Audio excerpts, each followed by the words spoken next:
Suddenly, a sound ripped through the air, a loud, public, and utterly mortifying explosion. It was not a clap of thunder, it was the sound of a reputation being obliterated in a single heartbeat.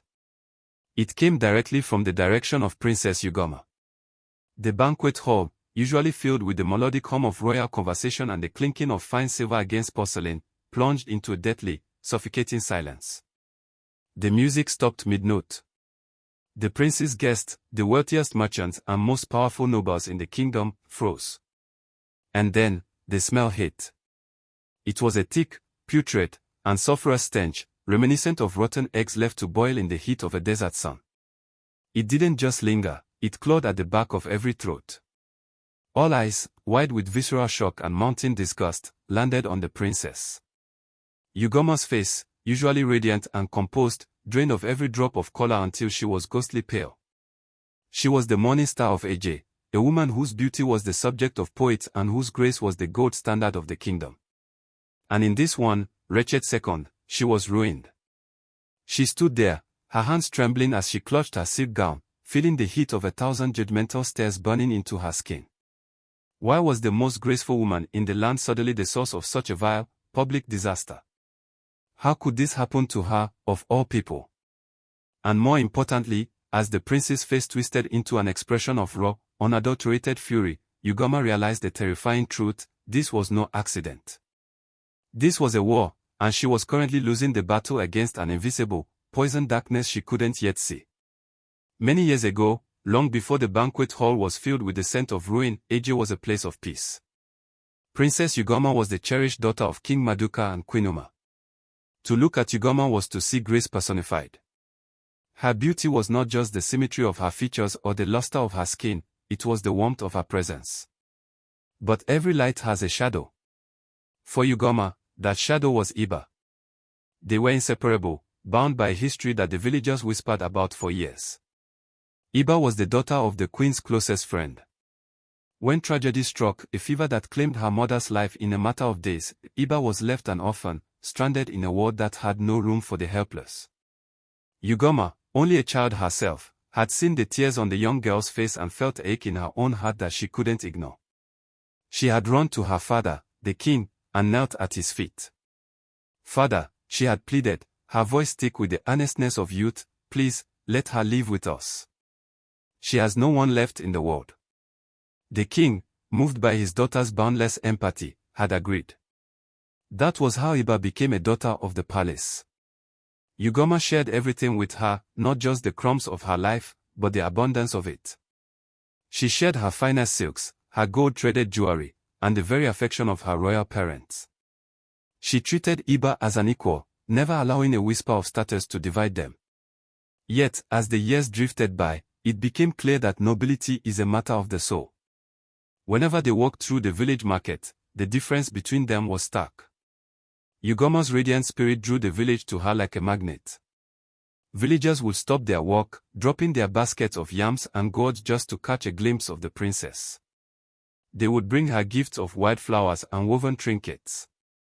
And through it all, Eber stood by her side, completely overlooked. She was a mere spectator in a life she desperately wanted to command.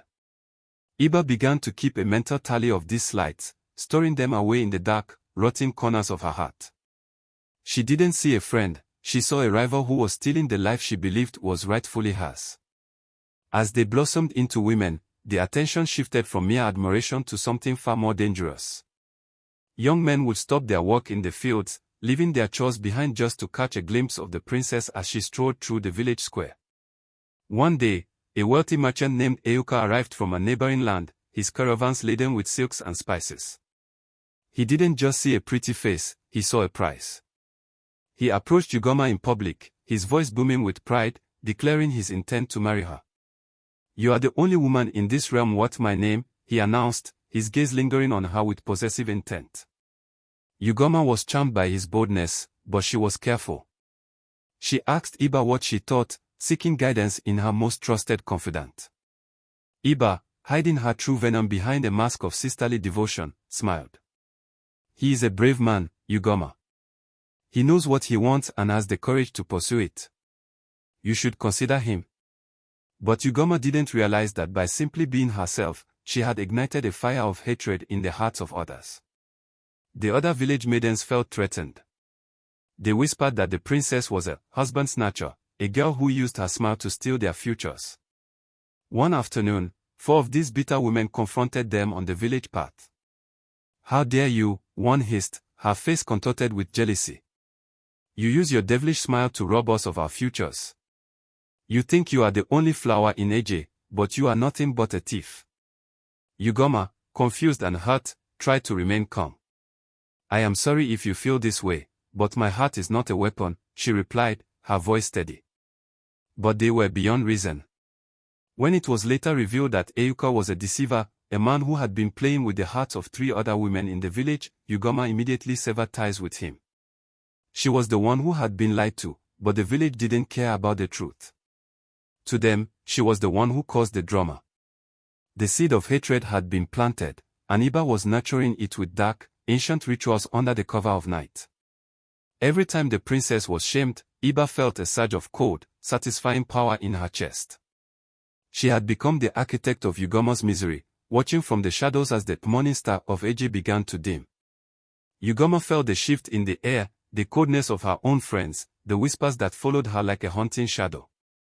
She didn't know that her best friend was the one orchestrating her social exile, whispering lies into the ears of the village elders, planting doubts in the minds of potential suitors, and feeding her own resentment with the bitter nectar of envy.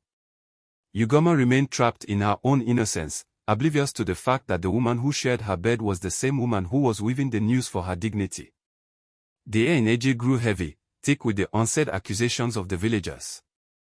Ugomma, desperate for a fresh start, eventually met Prince Obas, the heir to a neighboring throne. He was a man of stature, known for his pride and his noble lineage.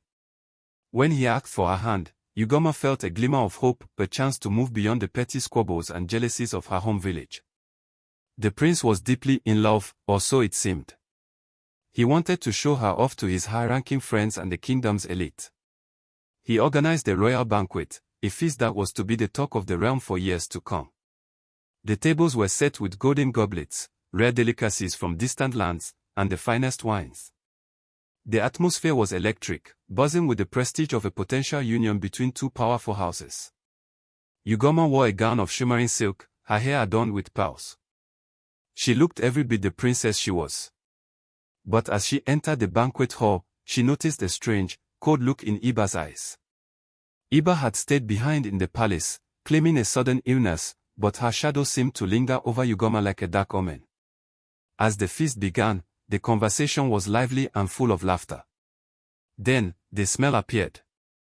It started as a faint, almost imperceptible odor, a drift of rot that seemed to come from nowhere.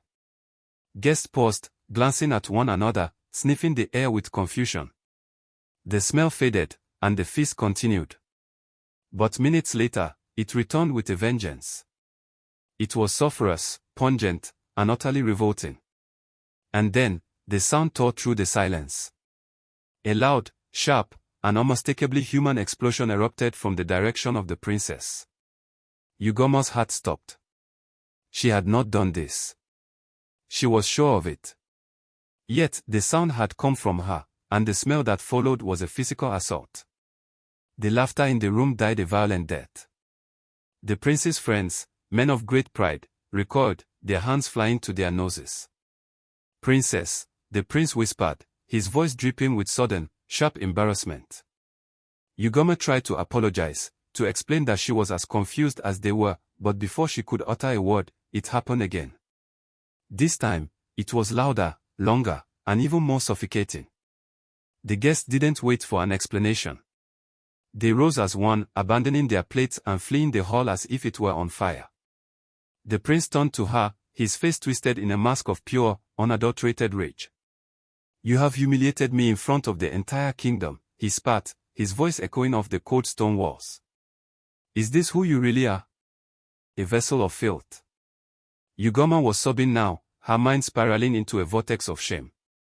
She didn't know how to tell him that she felt as though a dark force was controlling her very body. She fled the palace in tears, the echoes of the prince's cruel words ringing in her ears. She was the smelly princess, the outcast of her own life, running back toward a home that no longer recognized her. Ugomma's life became a living, breathing nightmare. She could not walk near a man, a market stall, or even a fellow maiden without the violent, involuntary, and foul-smelling blast staring from her. The village, once enamored with her grace, now treated her like a leper. They mocked her as the smelly princess, the rotten rose of Eber. Only one man, Odeli, refused to turn away. He had always seen the goodness beneath her smile, and he sensed that this was not a sickness of the body, but a blight of the soul. He took her deep into the forbidden forest to his maternal grandmother, a seer whose eyes were clouded with age but whose spirit saw through the veils of the physical world. The old woman sat in the center of a circle of dried bones and embers. She looked at Ugomma's trembling hands, tracing the lines of her palms. A heavy, chilling silence fell. "A stranger did not do this, my child," the seer whispered, her voice like grinding stones. "This is the work of a viper in your own nest. The shadow that walks beside you is the one who cast the stone." She handed them a small, sealed earthen pot. "This is the water of justice. Go to the village square tomorrow, at the height of the wedding feast where your friend is to be wed. Do not speak. Just stand, and let the water decide." The day of the ritual arrived.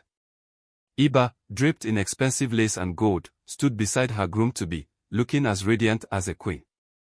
She caught sight of Ugomma, who stood at the edge of the crowd, eyes downcast, holding the earthen pot. Eber's lips curled in a sneer of pure, unfiltered malice. She leaned into her husband, whispering, "Look at her. The great princess, now a walking waste bin." Suddenly, Ugomma uncorked the vessel. The wind shifted. A sudden, unnatural chill swept through the square. The stench that had plagued Ugomma for months didn't just appear, it erupted, but it didn't come from the princess. It poured from Eber. It was a sound like tearing metal, a series of explosive, guttural blasts that echoed off the huts. The smell was so absolute, so suffocatingly vile, that the birds stopped singing. The guests clutched their stomachs, falling to the dirt, gagging in horror. Eber turned, her face a mask of primal terror. She tried to run, but every step she took released another thunderous, foul-smelling explosion. The villagers pointed, their faces twisted in realization. The groom, realizing the true nature of his bride, stood back, his face white with revulsion. "I didn't know you were this evil," he spat, turning his back on her as if she were a plague. "Please." Eber shrieked, falling to her knees, but the very earth seemed to recoil from her. She confessed it all, the jealousy, the pact with the dark doctor, the years of hidden poison. She wasn't just a friend, she was a predator who had fed on the princess's light to fuel her own dark ambitions. The king, arriving to witness the end of the ceremony, was devastated. He didn't just banish her, he erased her from the history of the house of Eber. Eber was driven into the wilderness, destined to wander the world with the stench of her own envy following her like a cursed shadow, never to be held, never to be loved, and never to find a place to rest. The lesson: jealousy is a poison that you drink, hoping the other person dies. It can never act on its own unless you open the door. Nothing stays hidden forever under the sun. Sow good seeds, and you will reap a harvest of blessing. If you feel that ugly envy creeping into your heart, rebuke it immediately. Thank you for watching this story. If you learned something today, leave a comment below, I read every single one. Don't forget to like, subscribe, and share this with someone who needs to hear this truth. Until next time, stay blessed.